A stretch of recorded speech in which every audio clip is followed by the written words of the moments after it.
What's your take on this? Guys, hi. This is what I wrote on AI on 20th July of 2025, and this was directly tailored for the church.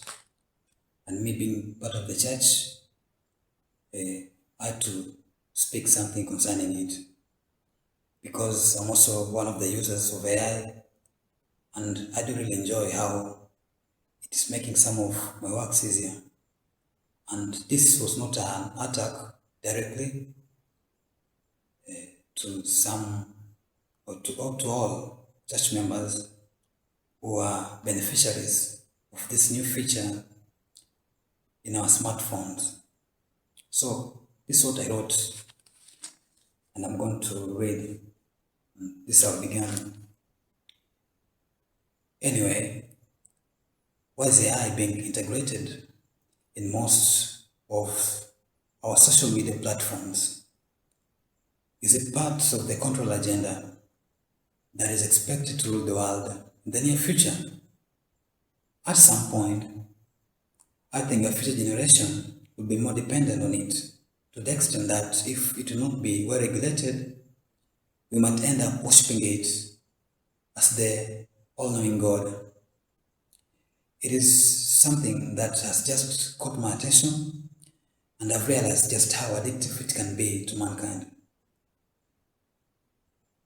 However,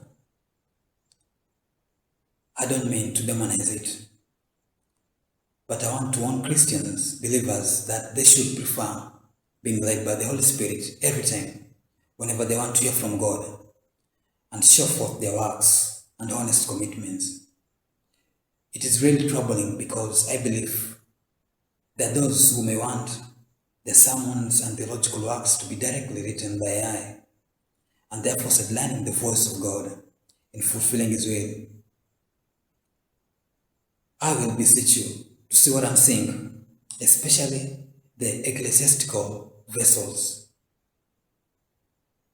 These tools are good and useful, but do you see how they can adversely affect your relationship and dependence on God?